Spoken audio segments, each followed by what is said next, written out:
आकाशवाणी लखनऊ से प्रस्तुत है प्रादेशिक समाचार।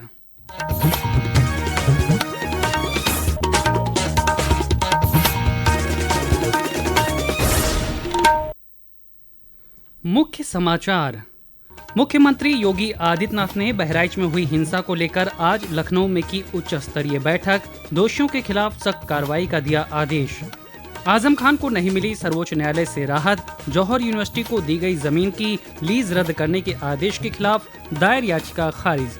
महाकुंभ के लिए प्रयागराज के 9 प्रमुख रेलवे स्टेशनों की सुविधा और क्षमता में किया जा रहा है विस्तार। 992 मेला स्पेशल ट्रेनों के संचालन की योजना। और लखनऊ में उत्तर प्रदेश और बंगाल के बीच खेला जा रहा रणजी ट्रॉफी मुकाबला हुआ ड्रॉ। आखिरी दिन उत्तर प्रदेश के बल्लेबाज प्रियम गर्ग ने बनाए नाबाद 105 रन। नमस्कार, प्रदेश के समाचारों के साथ मैं शैलेंद्र और अब समाचार विस्तार से। मुख्यमंत्री योगी आदित्यनाथ ने बहराइच में हुई हिंसा की घटना को लेकर आज लखनऊ में एक उच्च स्तरीय बैठक की। बैठक में मुख्यमंत्री ने दोषियों के खिलाफ सख्त कार्रवाई का आदेश दिया।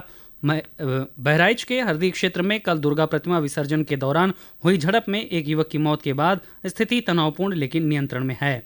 अपर मुख्य सचिव गृह दीपक कुमार, एडीजी कानून व्यवस्था अमिताभ यश आज बहराइच पहुंचे। पेश है हमारे प्रतिनिधि की रिपोर्ट।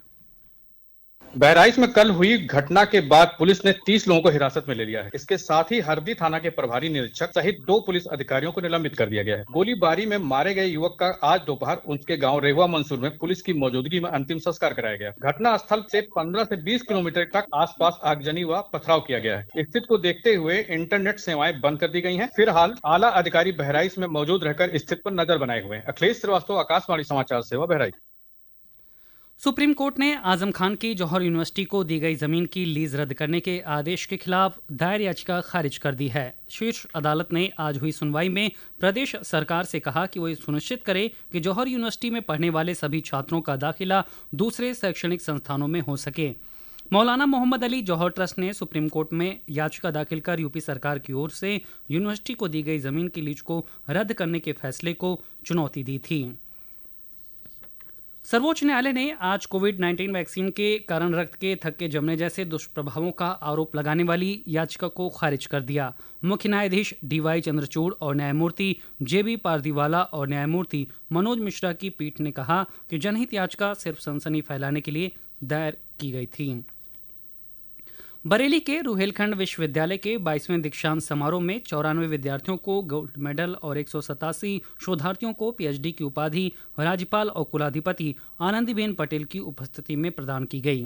दीक्षांत कार्यक्रम में एनआईटी जालंधर के निदेशक प्रोफेसर विनोद कुमार कनौजिया भी मौजूद रहे। इस अवसर पर राज्यपाल ने विश्वविद्यालयों को विदेशी छात्रों को पढ़ाई के लिए आकर्षित करने के लिए विकसित करने पर जोर दिया। केंद्रीय कपड़ा मंत्री गिरिराज सिंह कल भदोई में 4 दिवसीय अंतर्राष्ट्रीय कालीन मेला का शुभारंभ करेंगे।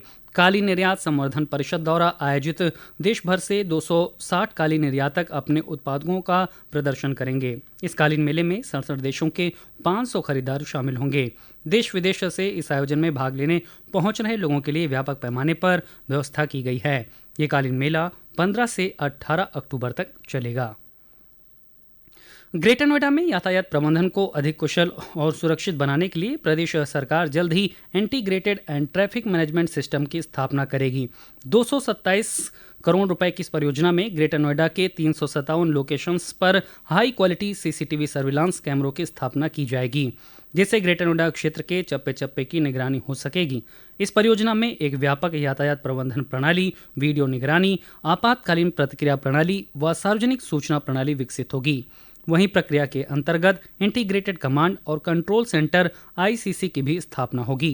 ग्रेटर नोएडा प्राधिकार की अपर मुख्य कार्यपालक अधिकारी प्रेरणा सिंह ने इस बारे में अधिक जानकारी दी।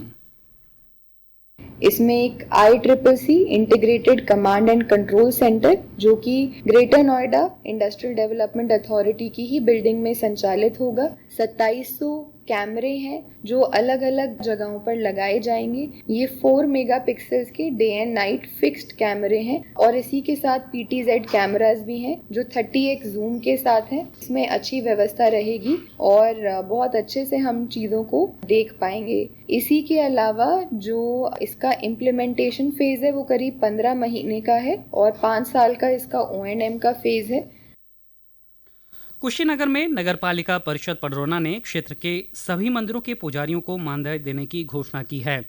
नगरपालिका परिषद पडरौना के अध्यक्ष विनय जायसवाल ने बताया कि प्रदेश में ये कदम पहली बार उठाया गया है। इसके तहत प्रत्येक पुजारी को 1500 रुपये प्रतिमाह दिए जाएंगे। उन्होंने बताया कि इससे मंदिर के पुजारियों को आर्थिक सहायता मिलेगी। ये समाचार आप आकाशवाणी लखनऊ से सुन रहे हैं। ताज़ा समाचार जानने के लिए आप हमारी वेबसाइट newsonair.gov.in पर लॉगिन कर सकते हैं। इसके साथ ही आप प्रादेशिक समाचारों का ये बुलेटिन हमारे YouTube channel news on AIR Lucknow पर भी सुन सकते हैं। मुरादाबाद से मुंबई तक का सफ़र अब आसान हो गया है। रेलवे ने लाल कुआं से मुंबई के लिए बांद्रा लाल कुआं सुपरफास्ट ट्रेन का संचालन शुरू करने का फैसला किया है। ट्रेन का ठहराव मुरादाबाद रेलवे स्टेशन पर भी दिया गया है। मुरादाबाद और आसपास के ज़िलों से बड़ी संख्या में व्यापारी मुंबई आते जाते हैं। पहले उन्हें मुंबई जाने के लिए दिल्ली जाना पड़ता था, लेकिन अब मुरादाबाद में इस ट्रेन का स्टॉपेज होने से यात्रियों को काफ़ी सुविधा मिलेगी। मुरादाबाद डिवीज़न के डीसीएम आदित्य गुप्ता ने इस बारे में जानकारी दी। एक गाड़ी का बोर्ड से अभी अप्रूवल हुआ है, ये सप्ताह में एक बार चलेगी। इसका इनॉग्रेशन वाला जो रन है, जो पहला रन है, वो कल बांद्रा स्टेशन से हुआ था और आज ये गाड़ी शाम 5:10 पे मुरादाबाद में आएगी शेड्यूल, और ये फर्दर जाके लाल कुआं में टर्मिनेट होगी। उसका नोटिफिकेशन अभी निकलना ड्यू है। ये निकलते ही इस गाड़ी की रेगुलर रनिंग चालू हो जाएगी। महाकुंभ के दौरान श्रद्धालुओं की भारी भीड़ को देखते हुए प्रयागराज के 9 प्रमुख रेलवे स्टेशनों की सुविधा और क्षमता में विस्तार की प्रक्रिया शुरू कर दी गई है। Prayagraj junction, Subedarganj junction, Naini junction, Chheoki junction, Rambagh junction, Jhusi junction, Phaphamau junction, Prayag junction और प्रयागघाट जंक्शन पर मेला स्पेशल ट्रेनों का संचालन किया जाएगा। इसके तहत इन स्टेशनों पर नवीनीकरण और विकास कार्य तेजी से पूरा किया जा रहा है। महाकुंभ के लिए रेलवे 992 मेला स्पेशल ट्रेनों का संचालन करेगा। एक रिपोर्ट। महाकुंभ 2025 के सफल आयोजन के लिए राज्य सरकार और रेलवे प्रशासन मिलकर व्यापक तैयारियां कर रहे हैं। प्रयागराज के रेलवे स्टेशनों की क्षमता और सुविधाओं में विस्तार के साथ विशेष ट्रेनों का संचालन, पैदल मार्ग की व्यवस्था और आपातकालीन योजनाओं पर भी काम किया जा रहा है। रेलवे प्रशासन ने भीड़ प्रबंधन और आपातकालीन स्थिति से निपटने के लिए रेलवे स्टेशनों पर 90 होल्डिंग एरिया चिन्हित किए हैं। इन होल्डिंग एरिया में आपात स्थिति में श्रद्धालुओं को रोका जा सकेगा, ताकि स्टेशन पर भीड़ का दबाव कम रहे और यात्रा सुगम हो। महाकुंभ में आने वाले श्रद्धालुओं को मेला क्षेत्र तक पहुंचने में कोई समस्या न हो, इसके लिए रेलवे स्टेशन से मेला क्षेत्र तक पैदल मार्ग की भी व्यवस्था की गई है। इससे भीड़ भाड़ और अव्यवस्था की स्थिति से बचा जा सकेगा। आकाशवाणी लखनऊ के समाचार कक्ष से मैं तनवीर फातिमा। फतेहपुर में मिशन शक्ति अभियान के 5वें चरण के तहत 12वीं की बोर्ड परीक्षा में प्रदेश स्तर पर तीसरा स्थान प्राप्त करने वाली छात्रा आक्षा विश्वकर्मा को एक दिन के लिए जिलाधिकारी बनाया गया। उधर बदायूं में मिशन शक्ति अभियान के तहत आज कक्षा 12वीं की छात्रा अंशी को एक दिन के लिए थाना इस्लाम नगर का प्रभारी बनाया गया। प्रदेश में बीते 24 घंटों में अलग अलग सड़क हादसों में 9 लोगों की मौत हो गई। कानपुर के पनकी थाना क्षेत्र में हाईवे पर आज सुबह ट्रक और कार की टक्कर में 5 लोगों की मौत हो गई। मृतकों में कार चालक के अलावा इंजीनियरिंग कॉलेज में पढ़ने वाले 2 युवक और 2 युवतियां शामिल हैं। मुख्यमंत्री योगी आदित्यनाथ ने हादसे पर दुख जताया है। वहीं कौशाम्बी के मंझनपुर थाना क्षेत्र में टिकरी टेवा गांव के रहने वाले 4 लोग रविवार रात बाइक से धाता फतेहपुर जा रहे थे। बाजपुर के गांव के पास बाइक अनियंत्रित होकर नहर में गिर गई। इससे एक महिला की मौके पर मौत हो गई, जबकि 2 अन्य लोगों ने अस्पताल में इलाज के दौरान दम तोड़ दिया।